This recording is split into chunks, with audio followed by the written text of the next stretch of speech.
A reclusive millionaire hires a new maid for his mansion, a place haunted by trauma and silence. The new maid breaks the home's rigid atmosphere by bringing a smile back to his son. But strange attacks and betrayals soon begin to corrode the millionaire's fragile hope. If this story intrigued you, don't forget to subscribe to our channel and tell us which city you're watching from. Stay tuned. The morning sun struggled to penetrate the heavy silk curtains of Bianchi estate. Much, like Joy, had struggled to enter the mansion for the past 5 years. In the West Wing, Marco Bianchi stared out from his wheelchair at the immaculate gardens below, perfect, pristine, and utterly lifeless, just like everything else in his carefully controlled world. "Mr. Bianchi, it's time for your medication." Marco didn't turn to acknowledge Mrs. Winters, the head housekeeper who had served the family for 20 years. Her footsteps, measured and precise, approached with a silver tray bearing his morning pills, a colorful arrangement that kept pain at bay, but did nothing for the hollowness inside him. "Leave them," he commanded, his voice as cold as the marble floors beneath them. "And tell Oliver his tutor arrives in 30 minutes. I expect him dressed and prepared."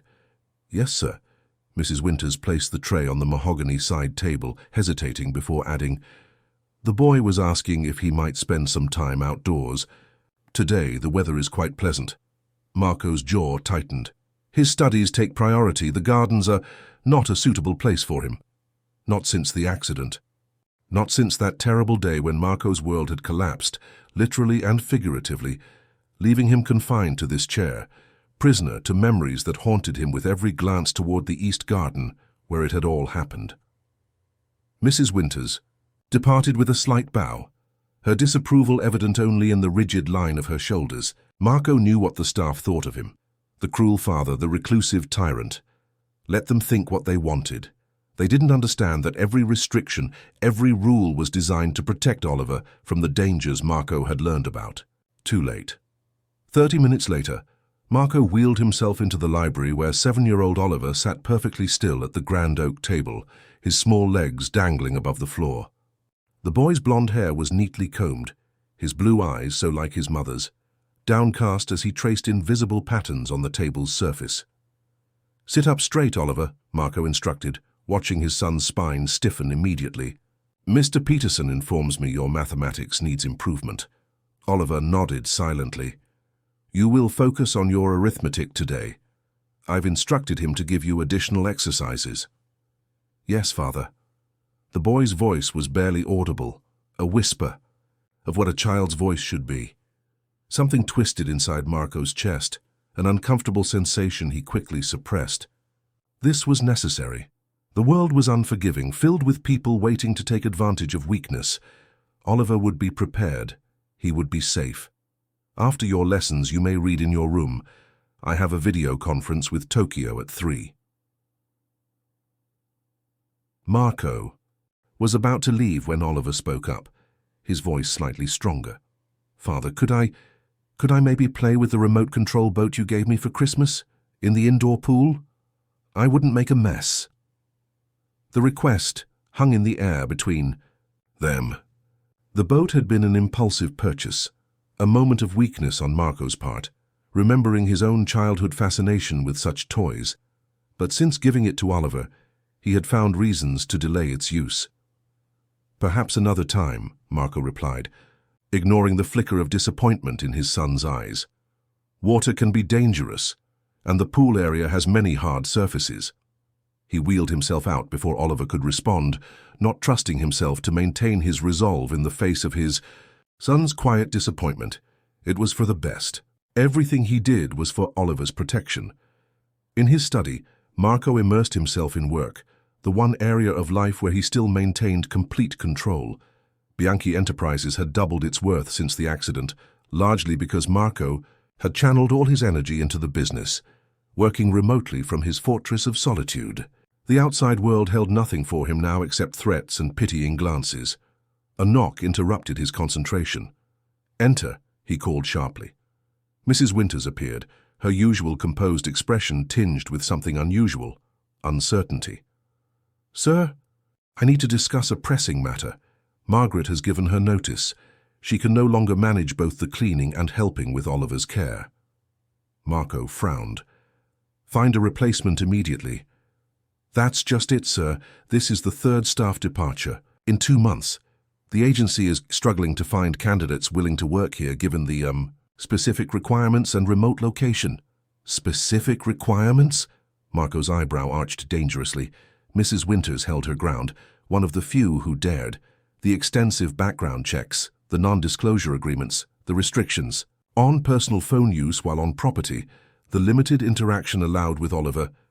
Security measures, Marco cut in. Non-negotiable ones. Yes, sir, but they make recruitment challenging. However, I may have found someone suitable. A young woman with excellent references, though her experience is not extensive.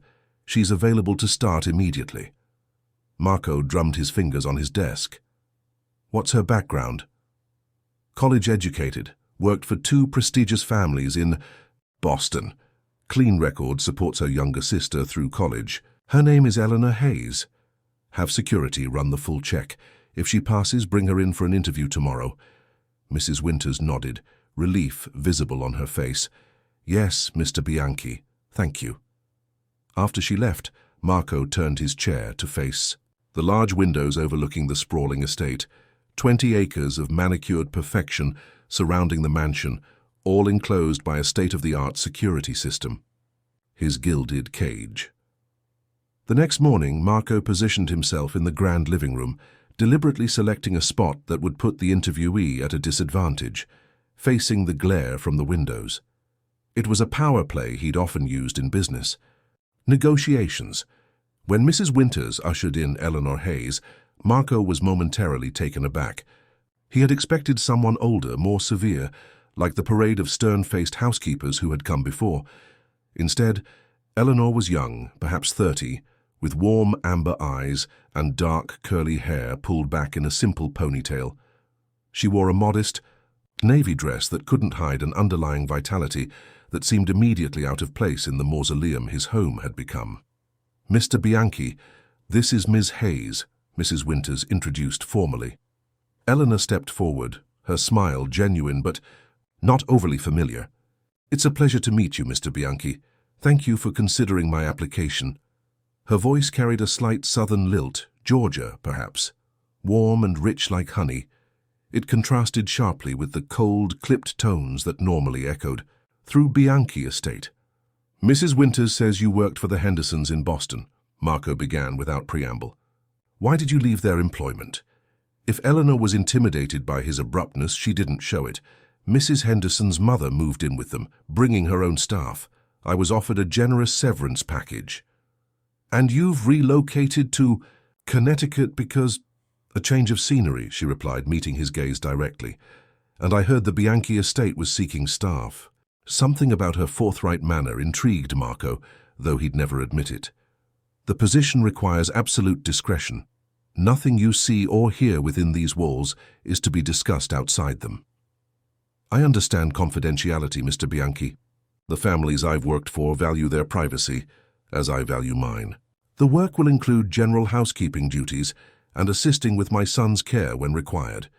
He's 7 and requires structure and supervision. Eleanor nodded. I have experience with children. May I ask about his interests? It helps to connect if I know what he enjoys. The question caught Marco off guard. Staff rarely inquired about Oliver as a person, typically focusing on schedules and rules. His education is the priority, Marco said stiffly. His interests are academic in nature. A flicker of something. Was it skepticism? Crossed Eleanor's face before her professional smile returned. All children need balance, Mr. Bianchi. Learning happens through play as much as study. Under normal circumstances, Marco would have ended the interview there. He didn't tolerate being contradicted, especially regarding Oliver's upbringing. Yet something stopped him, perhaps the genuine warmth in her voice or the growing awareness that qualified staff willing to work in his isolated household were increasingly rare. Your job would be to follow the protocols established for my son, Miss Hayes, not to revise them. Of course, she conceded gracefully. I always respect house rules. I simply believe in bringing joy to children's lives whenever possible. It costs nothing and means everything to them." The words struck an unexpected chord in Marco. When was the last time joy had entered these walls? Had Oliver ever experienced it at all? "You'll serve a probationary period of 2 weeks," he found himself saying. "Mrs. Winters will outline your duties and the house rules. You'll be expected to live on site. The staff quarters are in the East Wing." Eleanor's smile widened, genuine pleasure lighting her features. "Thank you for the opportunity, Mr. Bianchi. I won't disappoint you." As Mrs. Winters led Eleanor away to process her paperwork, Marco remained in the living room, an unfamiliar sensation stirring in his chest. It took him a moment to identify it, the faint, almost forgotten feeling of anticipation. For the first time in years, something in Bianchi Estate was about to change. What Marco couldn't know was just how profound that change would be, and the cascading consequences it would trigger within the walls he'd built to keep the world at bay. Eleanor Hayes knew how to blend into a household. It was a skill she'd perfected over years of domestic service, observing routines, learning unspoken rules, finding the rhythm of a home before disrupting it. But Bianchi Estate seemed to exist in suspended animation, as if time itself had frozen within its walls. During her first week, Eleanor watched. She meticulously cleaned rooms that hardly looked used, dusted artifacts that appeared untouched, and observed the silent dance of staff members who moved through the mansion like ghosts, speaking in hushed tones. And she watched Oliver. The boy fascinated her, a child so contained, so carefully controlled that he seemed more like a miniature adult than a 7-year-old. Eleanor had worked with privileged children before, but none as isolated as Oliver Bianchi. The few times she'd encountered him, he'd been either hurrying to lessons or sitting alone in the library, a heavy book open before him, his small shoulders tense. On her 8th day at Bianchi, Eleanor was polishing the silver collection in the display cabinet when she noticed Oliver sitting in the window seat of the adjacent room, staring longingly at the gardens outside. His tutor had apparently finished early, and Mrs. Winters was nowhere to be seen. "Beautiful day out there, isn't it?" Eleanor said casually, continuing her work. Oliver startled, clearly unaccustomed to being addressed directly by staff beyond necessary instructions. "Yes, ma'am," he replied softly, his eyes darting to the doorway as if expecting to be reprimanded for the conversation. "I'm Eleanor," she said, setting down her cloth and moving closer. "I don't think we've been properly introduced." "I know who you are," Oliver said, his voice barely audible. "You're the new housekeeper. Father hired you to replace Margaret." "That's right, and you're Oliver, the young master of the house." She smiled warmly, leaning against the window frame. "What are you looking at out there?" Oliver hesitated before pointing to a majestic oak tree in the distance. "That tree? I counted the rings on a fallen branch once. It's over 100 years old." "Is that so? You must know a lot about these grounds." "Only from what I can see from the windows," he admitted, a hint of longing in his voice. "I don't go outside much." Eleanor felt her heart constrict. "Why not?" "Father says it's dangerous." Oliver's fingers traced patterns on the window glass. "There was an accident. Before I can remember." Eleanor had heard whispers among the staff, something about a collapse in the garden pavilion, the incident that had confined Marco Bianchi to his wheelchair. But no one spoke of it directly. "Well," Eleanor said thoughtfully, "there are plenty of safe places to play outside. That flat lawn area looks perfect for games." Oliver's eyes widened. Games. The word hung between them, foreign and enticing. "Sure. Ball games, tag, treasure hunts, what do you like to play?" The boy looked genuinely confused. I don't really play games. I have educational activities." Eleanor bit back her dismay. "Education is important," she conceded, "but so is running around and having fun. That's how children learn too, through play. Father says I need to focus on my studies to be prepared for—" "Oliver," Mrs. Winters' voice cut through the room like ice, "your father is asking for you in his study." The boy jumped to his feet immediately, his brief animation vanishing. "Yes, Mrs. Winters." Eleanor watched him go, the stiffness returning to his small frame with each step. Something resolute settled in her chest.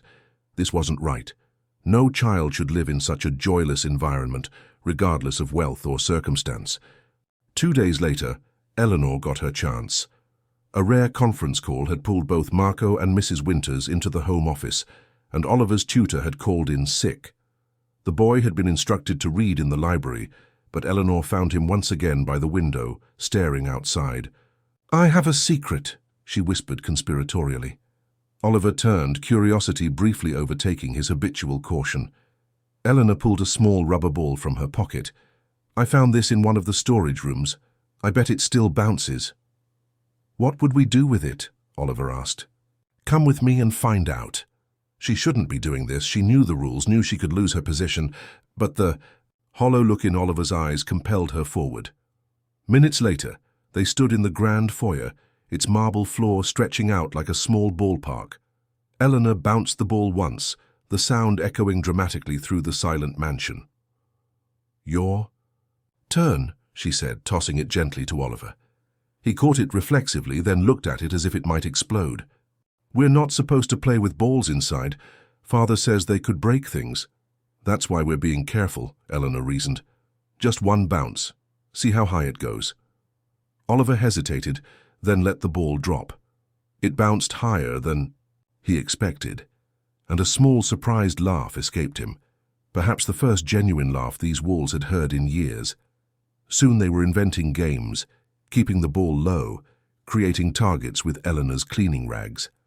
Oliver's laughter grew, less tentative, his movements less rigid. When the ball rolled under a console table, he dropped to his knees without hesitation, forgetting to worry about dirtying his pressed trousers. The sound of a throat clearing froze them both. Marco Bianchi sat in his wheelchair at the entrance to the foyer, his expression unreadable. "Father!" Oliver scrambled to his feet, the ball clutched guiltily behind his back. "I believe you have reading assigned, Oliver," Marco said quietly. "Yes, Father." The boy's eyes dropped to the floor. "I'm sorry, Father. Go to the library now." Oliver handed the ball to Eleanor before hurrying away, his shoulders once again hunched with the weight of disapproval. Eleanor faced her employer, chin raised slightly. "Mr. Bianchi, I take full responsibility. I thought a short break would—" "My office, Miss Hayes, now." In the austere study that served as Marco's command center, Eleanor stood facing the imposing desk, while Marco positioned his wheelchair behind it. "Explain yourself," he demanded without preamble. "I was trying to give Oliver a moment of joy," she said simply. "Children need play as much as they need structure. You were hired to maintain this household, not to undermine my parental authority." "With all due respect, sir, I was playing ball with a child, not starting a revolution." Marco's eyes narrowed at her boldness. "For you don't understand the situation, Miss Hayes. This isn't about being strict for strictness' sake. It's about—" He stopped abruptly. "About what?" Eleanor prompted when he didn't continue. "That's not your concern." Marco's hands gripped the armrests of his wheelchair. "What is your concern is following the protocols established in this house. Even when they're hurting Oliver." The words hung in the air between them, dangerous and electric. "Careful, Ms. Hayes," Marco warned, his voice low. "You're overstepping." Eleanor took a deep breath. She needed this job desperately, but she couldn't remain silent. "I've worked with many children, Mr. Bianchi. Privileged children, troubled children, shy children, but I've never met one as contained as Oliver. He's afraid to laugh, to run, to simply be a child. That's not protection, that's imprisonment." Marco's face hardened. "You know nothing about protection, about what's at stake." "Then tell me," Eleanor challenged. "Help me understand why your son lives like he's walking on eggshells." For a moment, something flickered in Marco's eyes. Vulnerability, perhaps, or a battle between anger and something deeper. Then it was gone, his expression once again impassive. "This is your first and only warning, Ms. Hayes. Follow the rules of this household or find employment elsewhere." It was a dismissal, clear and final. Eleanor should have nodded, apologized, and retreated. Instead, She found herself saying, "Have you ever watched him when he thinks no one's looking? The way he stares out the windows at the world he's not allowed to touch? Is that really the childhood you want for him?" Marco's jaw tightened. "That will be all, Miss Hayes." Eleanor nodded stiffly and turned to leave. At the door, she paused. "For what it's worth, Mr. Bianchi, he has your laugh. When he finally lets go and actually laughs, it sounds just like you." She closed the door behind her, leaving Marco alone with her words echoing in his mind. That evening, Eleanor was certain she'd be packing her bags. Instead, Mrs. Winters delivered a message. Eleanor would now be responsible for supervising Oliver's free time between his lessons and dinner, ensuring he completed his recreational reading and appropriate leisure activities. It wasn't explicit permission to play, but it was an opening, one Eleanor intended to use to its fullest. Over the next 2 weeks, Eleanor gradually expanded Oliver's world. They started small, card games in the library, riddles during his snack time, a treasure hunt that cleverly incorporated his spelling words. Each activity was designed to bring joy while maintaining the veneer of educational value. To her surprise, no reprimands came from Marco. Instead, he seemed to be watching from a distance, appearing unexpectedly in doorways or corridors when Eleanor and Oliver were together, observing their interactions, with an expression she couldn't quite decipher. The breakthrough came on a golden autumn afternoon when Eleanor was helping Oliver with his science homework in the sunroom. The lesson concerned photosynthesis, and Oliver was struggling to understand the concept from the textbook. "This would be so much easier to explain outside," Eleanor mused, glancing at the gardens bathed in afternoon light. Oliver followed her, gaze longingly. "Father doesn't like me to go outside. What if we just stepped onto the patio? We wouldn't go into the gardens, just stay on the stone terrace where it's completely safe." Oliver looked uncertain, but the allure of fresh air proved too strong.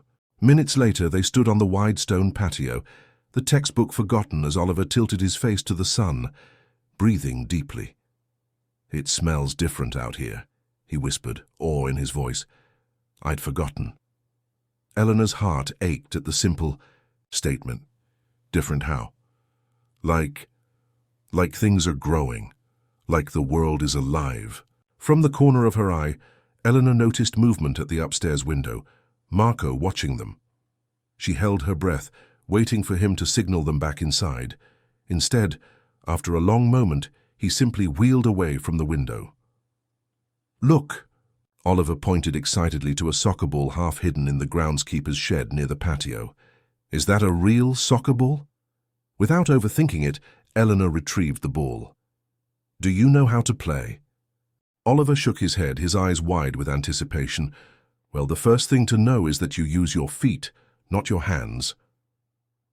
And so, on that stone patio, safely away from the east garden where the accident had occurred, Eleanor taught Oliver to play soccer.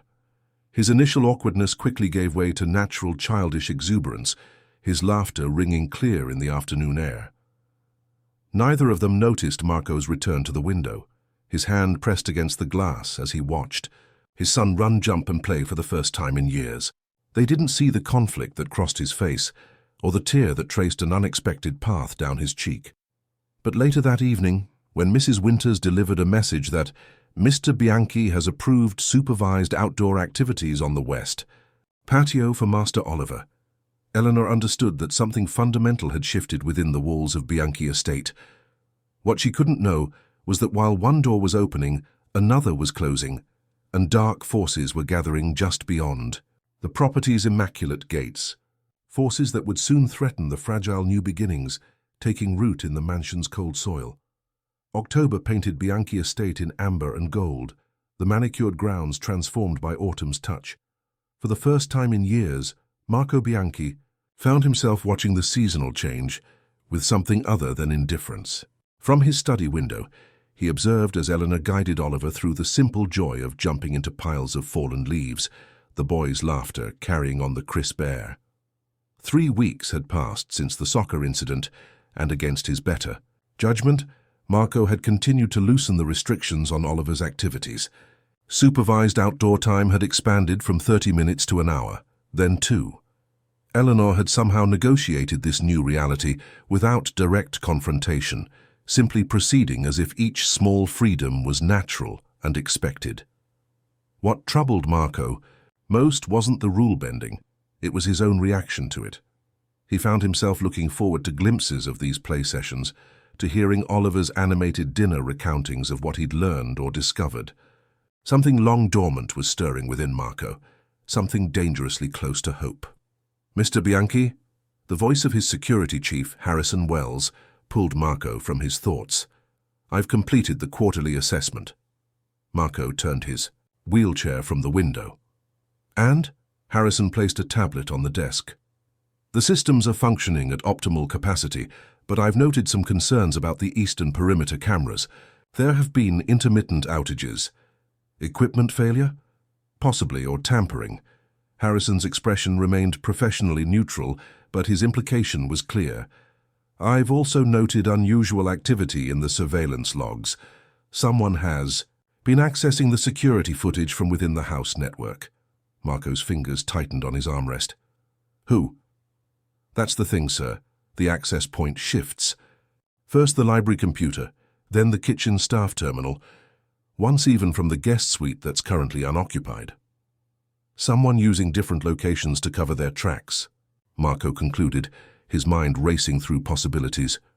"Or multiple individuals." "My thoughts exactly. I've implemented enhanced tracking protocols without alerting the staff. We'll know more soon." After Harrison departed, Marco wheeled himself to the hidden panel behind his desk, revealing a bank of monitors displaying live feeds from throughout the estate. He cycled through them until he found Eleanor and Oliver, now sitting on a bench examining what appeared to be different types of leaves. The scene looked so innocent, so normal, but normalcy was often the perfect disguise for treachery. Marco knew this better than most. He pressed a button on his chair's console. "Mrs. Winters, ask Miss Hayes to see me after Oliver's dinner, please." That evening, Eleanor entered Marco's study with an easy confidence that both irritated and intrigued him. 5 weeks at Bianchi had softened none of her brightness, a stark contrast to the muted existence everyone else maintained within these walls. "You wanted to see me, Mr. Bianchi?" "Yes, please sit." Marco gestured to the chair across from his desk. "I want to discuss Oliver's progress." Eleanor settled into the leather chair, her posture relaxed but attentive. "He's flourishing. His tutor mentioned his concentration has improved, and I've noticed he's sleeping better. Regular physical activity works wonders." "Indeed," Marco studied her carefully. "You've made significant changes to his routine in a short time." "Only with your approval," Eleanor pointed out. "Explicit or implicit?" A ghost of a smile touched Marco's lips. "You're very skilled at creating situations where denying permission would make me the villain." "That's not my intention," she replied, though her eyes held a glint that suggested otherwise. "I just believe children thrive with balanced structure and freedom." "And what do you know about balance, Ms. Hayes?" Marco asked, his tone deliberately casual. "Your personnel file says you moved from Georgia to Boston, then here. No family mentioned except a sister in college. What brings someone like you to isolated domestic service?" If the personal questioning surprised her, Eleanor didn't show it. "Someone like me. Educated, young, clearly capable of more dynamic work. Perhaps I find meaning in creating homes, not just maintaining houses." She met his gaze steadily. "And perhaps I value privacy, mine and others." Marco nodded slowly. "Fair enough, though in a household where security is paramount, mysteries tend to raise concerns." "Am I being investigated, Mr. Bianchi?" Her directness was refreshing, if unsettling. "Let's call it due diligence. This isn't just any household. Bianchi Enterprises handles sensitive information, and Oliver's safety is my priority." "As it should be." Eleanor leaned forward slightly. "But safety comes in many forms. Emotional safety matters too. Oliver needs to feel loved, not just protected." The word loved hung between them, charged and challenging. When had anyone last spoken to Marco about love rather than security protocols or business metrics? "Oliver has everything he needs," Marco said firmly. "Except a father who plays with him," Eleanor replied, her voice gentle but unflinching. "He treasures every moment you spend with him, you know, even when you're just in the same room." Marco felt an uncomfortable pressure in his chest. "My condition limits. Your wheelchair doesn't prevent you from watching him kick a soccer ball or helping him build with those engineering blocks gathering dust in his closet. Only your choices do that." Anger flared. "You overstep, Miss Hayes." "Probably," she agreed with surprising calm. "But someone needs to. That boy is disappearing inside these walls, Mr. Bianchi, and I think somewhere deep down you already know that." Marco was saved from responding by a sharp knock. Harrison entered without waiting for permission, his expression grim. "Sir, we have a situation requiring your immediate attention." Marco looked at Eleanor. "We'll continue this discussion another time."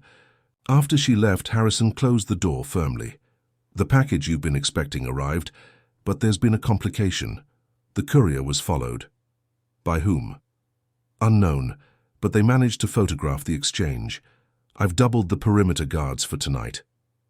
Marco's mind raced.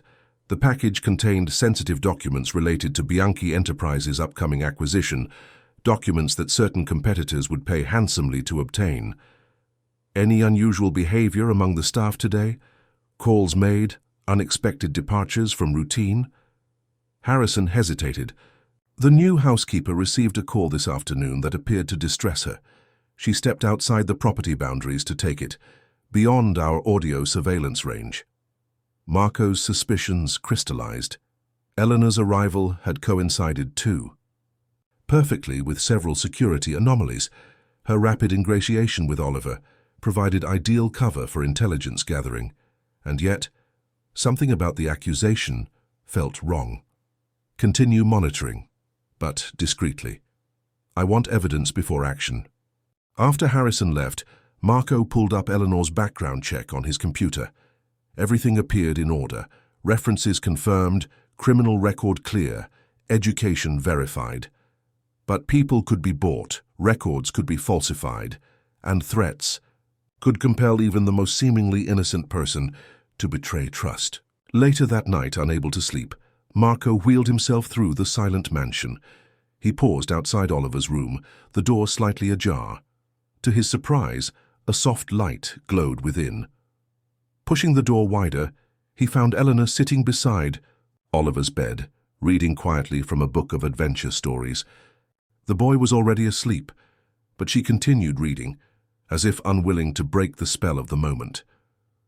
When she noticed Marco, she simply placed a finger to her lips and slipped a bookmark between the pages.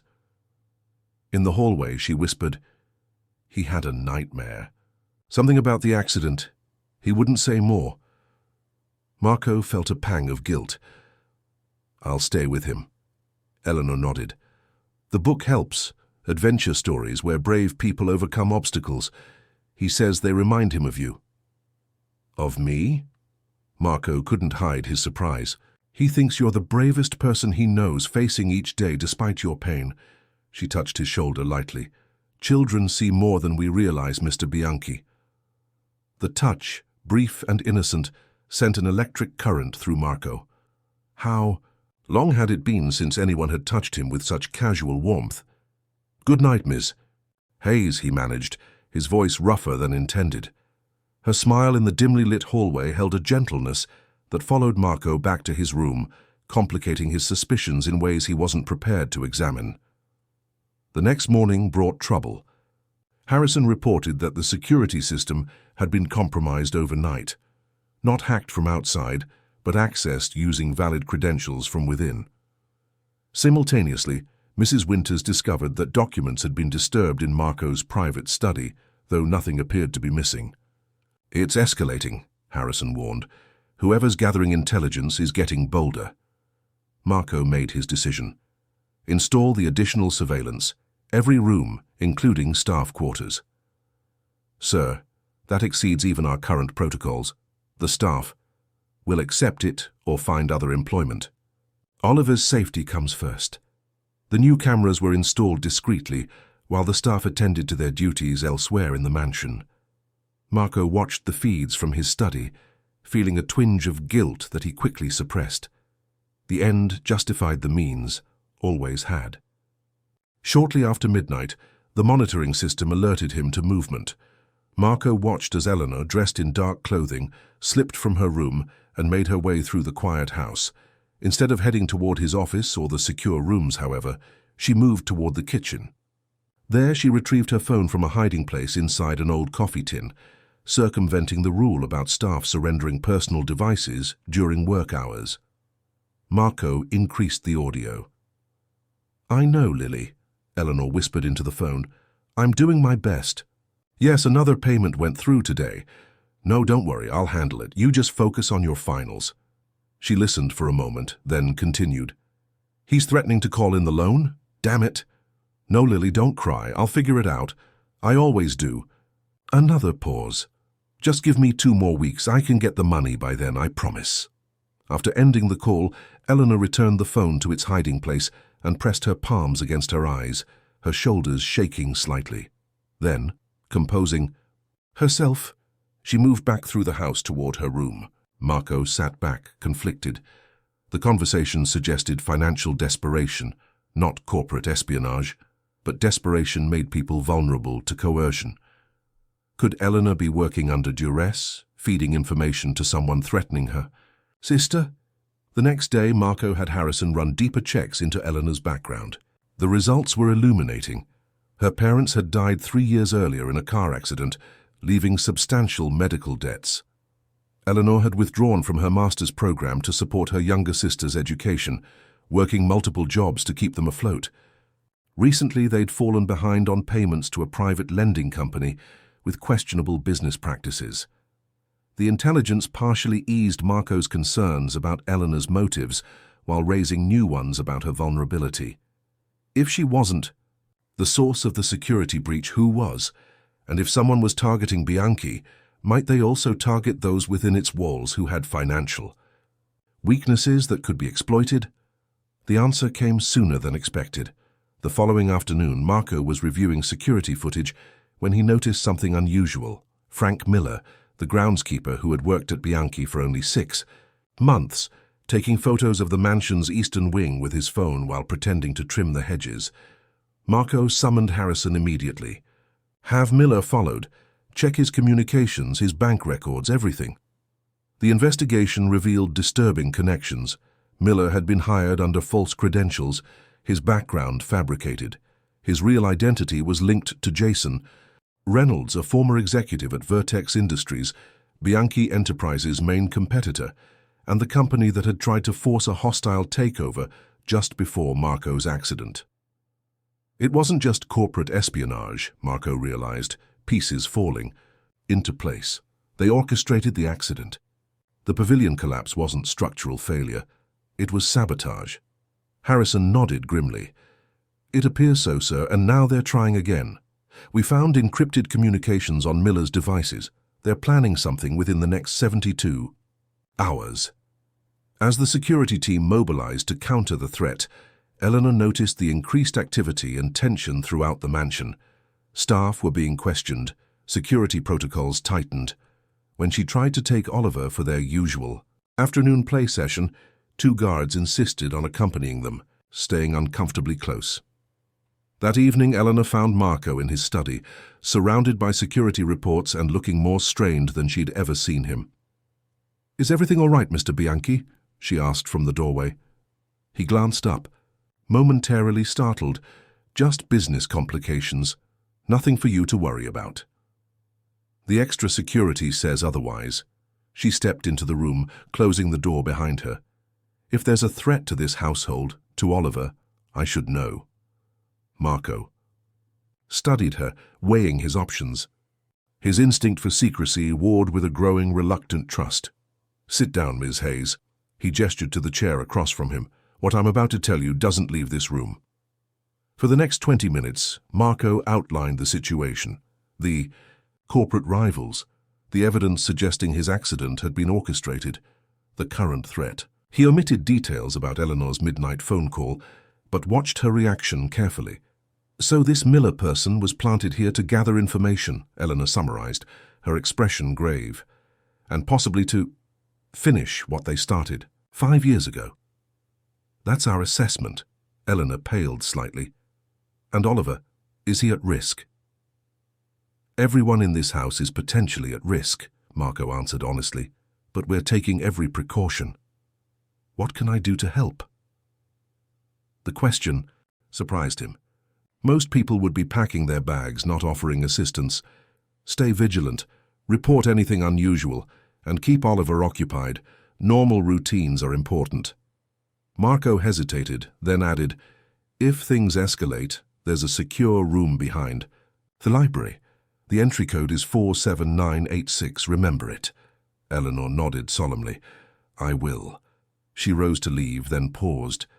The accident 5 years ago. That's why you keep Oliver so sheltered, isn't it? You're afraid they might target him. To get to you, yes. The admission cost Marco something.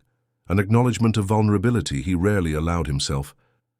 Thank you for trusting me with this, Eleanor said softly. I won't let you down.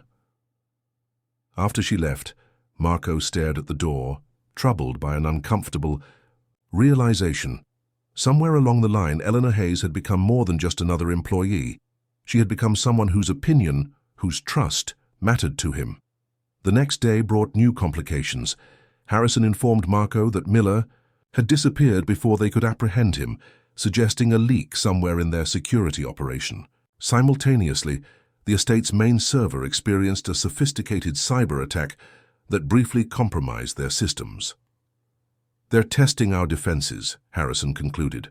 The main assault is still coming. Marco made a difficult decision. Prepare the evacuation protocol.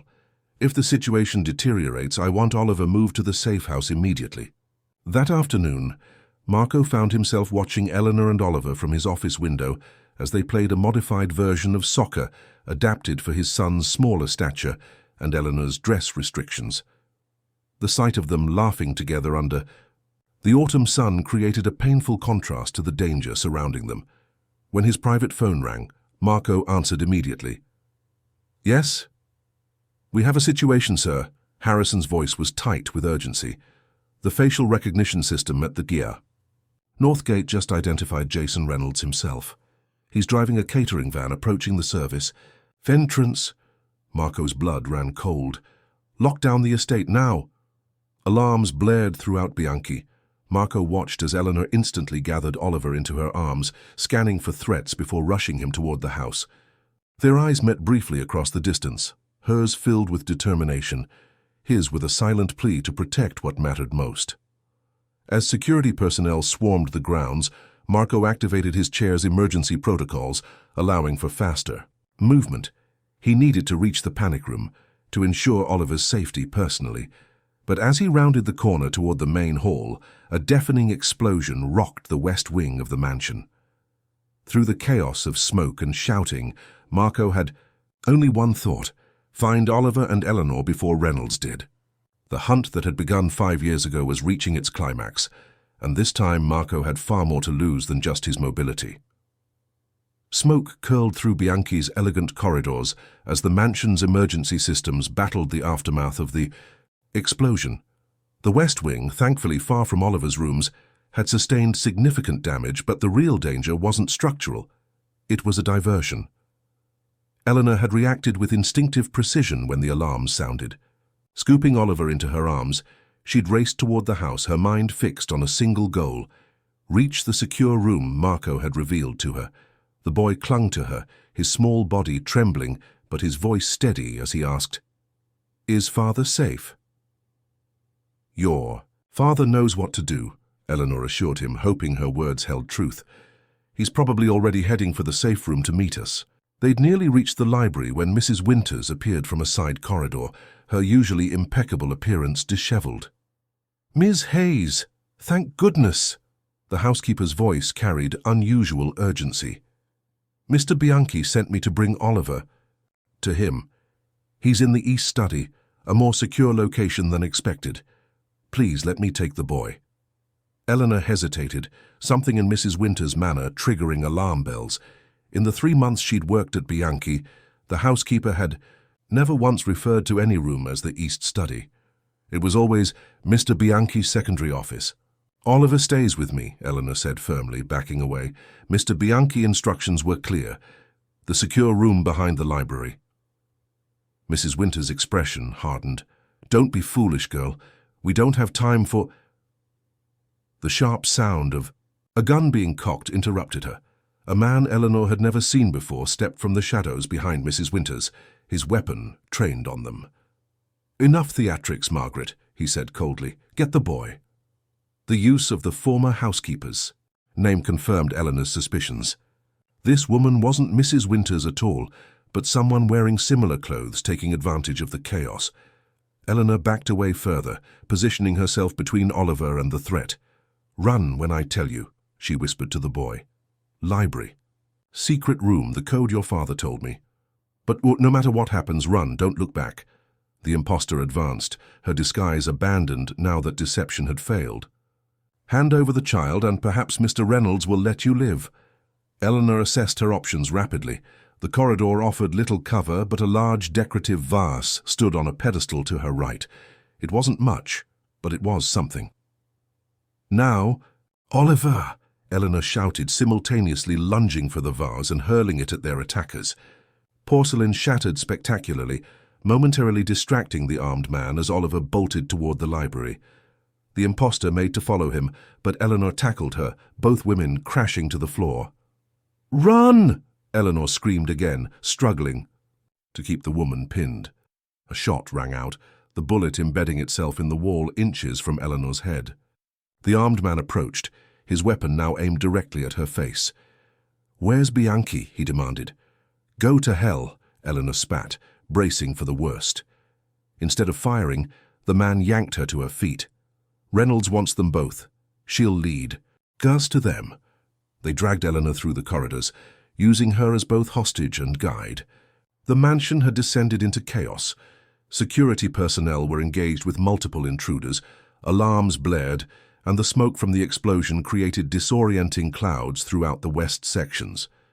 Meanwhile, Marco had been making his desperate way toward the library, his enhanced wheelchair navigating debris and pushing to its maximum speed. Harrison communicated through his secure earpiece. "Sir, we've contained 3 intruders at the perimeter, but Reynolds and at least 2 others breached the mansion. They appear to be sweeping systematically toward the secure room." "Oliver?" Marco demanded, fear clawing at his throat. "Last visual showed him with Ms. Hayes heading toward the library, but we lost camera coverage in sectors 4 and 5 after the blast." Marco rounded the final corner to the library wing, just as a terrifying scene came into view, Eleanor being forced along at gunpoint by a man he instantly recognized as Jason Reynolds, head of security, with another operative disguised as household staff. Without hesitation, Marco activated the wheelchair's hidden defensive measures, a feature Harrison had insisted upon after the first assassination attempt 3 years ago. A modified stun projectile launched from beneath the armrest, striking Reynolds' security chief in the back. The man convulsed before crumpling to the floor. The woman operative spun around, reaching for a concealed weapon, but Eleanor seized her moment. Using moves that spoke of more than basic self-defense training, she delivered a precision strike to the woman's throat, following with a sweeping leg motion that sent her sprawling. "Oliver?" Marco called out, wheeling forward rapidly. "Library," Eleanor gasped, already moving in that direction. "I told him to get to the secure room." They burst into the library together, only to confront their worst fear. Jason Reynolds himself stood in the center of the room, holding Oliver by the arm. The boy looked terrified but unharmed, his eyes widening with relief at the sight of his father and Eleanor. "Marco Bianchi," Reynolds said with mock cordiality. "Still rolling along, I see." "Let him go, Jason." Marco positioned his wheelchair between Reynolds and Eleanor. "This is between us." "It always was," Reynolds agreed, his smile cold. "But you made it infinitely more complicated when you refused to die 5 years ago. Do you know how much effort went into making that pavilion collapse look like an accident? And then you survived, sued my company into near bankruptcy, and systematically destroyed my reputation. After you tried to steal my company and kill me," Marco countered. "What did you expect? Corporate warfare has casualties, nothing personal." Reynolds tightened his grip on Oliver, making the boy wince.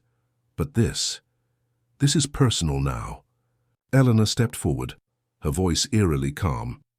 Mr. Reynolds, there are currently 17 armed security personnel converging on this location.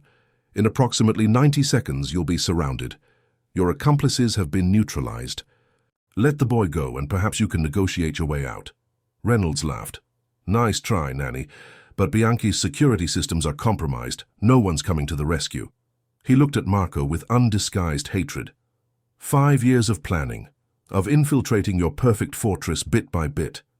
Did you really think changing a few passwords would keep me out after I'd already placed my people inside your household? Marco's mind raced. If what Reynolds said was true, help might indeed be delayed. He needed to buy time. What's your endgame? Here, Jason, kill us all, you'll never get away with it.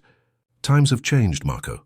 With certain recently acquired Bianchi proprietary technologies, I can resurrect Vertex Industries stronger than ever. Your tragic family incident, a gas leak perhaps, will barely make the evening news. While Reynolds monologued, Eleanor caught Oliver's eye making a subtle gesture with her hand. 3 quick taps against her leg, followed by a sweeping motion. The boy gave an almost imperceptible nod. Why now? Marco pressed, noticing the silent communication but careful not to draw attention to it. After 5 years. Because you finally lowered your guard, Reynolds sneered. All those impenetrable defenses, and all it took was hiring a pretty face to distract you. Human weakness is so predictable. Eleanor tensed, preparing to move. Marco recognized her intent and subtly adjusted his wheelchair's position. Now! Eleanor shouted. Oliver suddenly went limp, dropping his full weight while simultaneously twisting sideways, a move Eleanor had taught him during their soccer practices when demonstrating how to fall safely. The unexpected dead weight threw Reynolds off balance, just as Eleanor launched herself forward. Marco activated the wheelchair's secondary defense, a blinding light array designed to disorient attackers. In the crucial seconds of confusion, Eleanor knocked Reynolds' gun aside while Marco surged forward, ramming his wheelchair into the man's legs. Reynolds crashed to the floor but recovered with surprising agility, lunging for his weapon. As he brought it up, a shot rang out, but not from Reynolds' gun. Harrison stood in the doorway, his service weapon steady. Drop it, Reynolds. Blood bloomed across Reynolds' shoulder, but desperation made him dangerous. He swung his weapon toward Oliver, who stood frozen in shock. What happened next seemed to unfold in slow motion. Eleanor threw herself into the line of fire as Marco propelled his chair forward with all its power. The 3 impacts, Eleanor's body, shielding Oliver, Marco's chair striking Reynolds, and Harrison's second bullet finding its mark, occurred almost simultaneously. Reynolds collapsed. Harrison rushed to secure him, while Marco frantically turned to Eleanor and Oliver. "Are you hurt?" he demanded, hands reaching for them both. Oliver shook his head, trembling but whole. Eleanor sat up slowly, wincing. "Just bruised, I think. I moved before he could fire." Marco pulled them both close, an embrace he hadn't allowed himself in years. "You're safe," he whispered, his voice breaking. "You're safe." As security teams flooded the library and medical personnel arrived, the full scope of Reynolds' plot emerged. He had spent years orchestrating a complex plan to infiltrate Bianchi, targeting not just Marco's business, but his life, a vendetta born of thwarted ambition and festering resentment. Mrs. Winters, the real Mrs. Winters, was found, bound in her quarters, drugged but otherwise unharmed. Several staff members who had been recently hired were identified as Reynolds operatives. The groundskeeper Miller had been the advanced scout, mapping Bianchi's vulnerabilities for the final assault. Hours later, after Oliver had been examined by doctors and finally fallen asleep under heavy security watch, Marco found Eleanor on the terrace, staring out at the night sky. Her arm was bandaged where she'd been grazed during the struggle, and exhaustion lined her face. "You should be resting," Marco said, wheeling up beside her. "Too wired," she replied with a tired smile.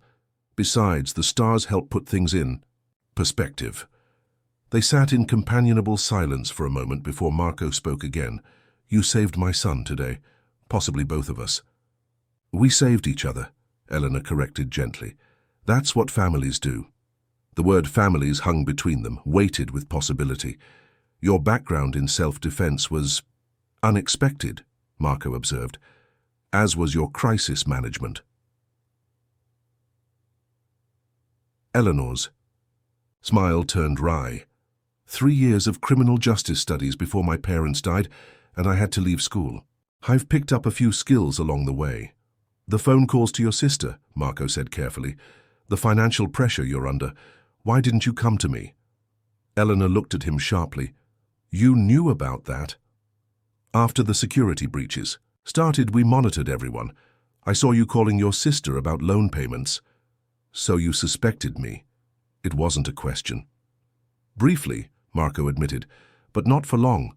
I've learned to be cautious, sometimes too cautious. Eleanor nodded. Slowly. My sister Lily is finishing pre-med. After our parents died, the medical bills nearly bankrupted us.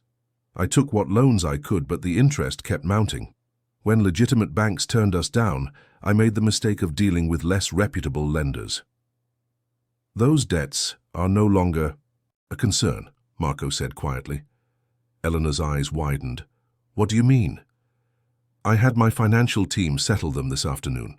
Consider it a thank you for saving Oliver. I can't accept that, Eleanor protested. It's too much. It's nothing compared to what you've given us. Marco's hand found hers on the terrace railing. Before you came to Bianchi, this place wasn't a home. It was a fortress, cold, isolated, perfect in its sterility. I thought I was protecting Oliver, but I was suffocating him. And myself. You were scared, Eleanor said softly. Fear can trap us more effectively than any wheelchair or mansion walls. Yes, Marco's admission carried the weight of years of self-imposed isolation. After the accident, after losing Helen, Oliver's mother, I convinced myself that vulnerability was weakness, that emotional distance was strength. I built walls so high that even Oliver couldn't reach me. Eleanor turned her hand to clasp his, but he never stopped trying. That boy loves you more than anything in this world. I don't deserve him, Marco whispered. Or you. Love isn't about deserving, Eleanor said firmly. It's about choosing to be open, to be present, to be brave enough to risk pain for the chance at joy. Marco looked up at her, seeing not pity for his condition but understanding of his struggle. And if I'm ready to make that choice now, to tear down those walls? Then you'll find us waiting on the other side, Eleanor promised, her free hand, gently brushing his cheek. Both of us. The kiss that followed was gentle, tentative, the first step in a journey neither had expected, but both now embraced. In the months that followed, Bianchi Estate transformed. Security remained tight, but the atmosphere lightened considerably. The formal dining room, once the scene of silent, tense meals, now rang with conversation and occasional laughter. The gardens were replanted, including the east section that had been abandoned after the accident. Marco even allowed the installation of a proper soccer goal on the west lawn, where he often sat watching Eleanor coach Oliver in increasingly complex drills. The most profound change, however, occurred within the mansion's inhabitants. Oliver blossomed under the combined affection of his father and Eleanor, his natural intelligence now complemented by the emotional security he'd long been denied. Marco gradually relinquished his iron-fisted control, discovering that vulnerability, far from weakening him, opened doors to experiences he'd thought forever lost. And Eleanor, who had come to Bianchi seeking only employment, found instead what she'd been searching for since losing her parents, a place to belong, people to love who loved her in return. On a bright spring morning, almost a year after the attack, Marco sat on the terrace watching Eleanor and Oliver planting flowers in what had once been forbidden ground. The East Garden Pavilion had been rebuilt, not as an exact replica of the one that had collapsed, but as something new, stronger, more open to light and air. "Father, come see," Oliver called, waving excitedly. "We found a nest of baby birds under the eaves." Without hesitation, Marco navigated his wheelchair down the ramp they'd installed, joining his family in the garden that had once symbolized his greatest fears. As the three of them marveled at the tiny creatures, their heads close together in shared wonder, Marco realized that the true security he'd sought all along wasn't found in walls or surveillance systems. It was here, in the fragile, powerful bonds between them, bonds that had been tested in fire and emerged stronger for the tempering. The love that had grown between shadows and doubt had finally emerged into full sunlight, proving that even the coldest mansion can become a home when hearts are brave enough to reach for one another across the darkness. And as Oliver's laughter mingled with Eleanor's voice on the spring breeze, Marco knew with absolute certainty that the walls he'd built to keep pain at bay had also kept out life itself. Now, with those barriers finally broken, he was free, not despite his wheelchair, but in ways that transcended physical limitations altogether. Free to love, free to trust, free to live the life that had been waiting all along, just beyond the boundaries of his fear.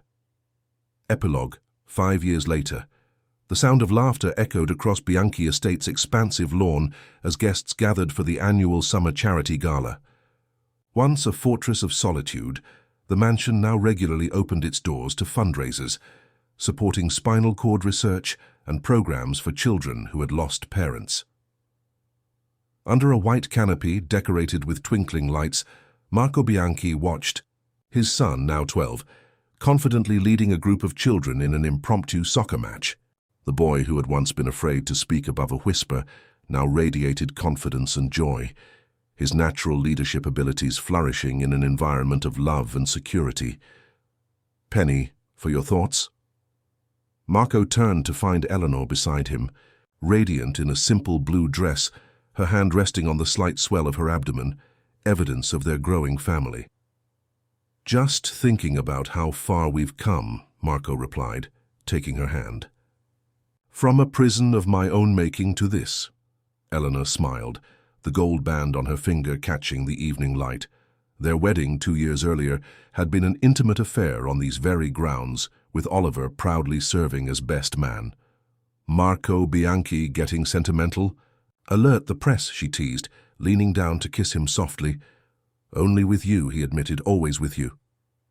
From across the lawn, Oliver waved excitedly. "Dad, Mum, come judge our penalty shootout." Eleanor squeezed Marco's hand. "Duty calls. Mr. Bianchi." As they moved toward the makeshift playing field, Eleanor walking alongside Marco's wheelchair rather than behind it, Marco reflected on the journey that had brought them here. The man he had been 5 years ago would never have imagined this life, would have dismissed such happiness as impossible, vulnerability as weakness. How wrong he had been.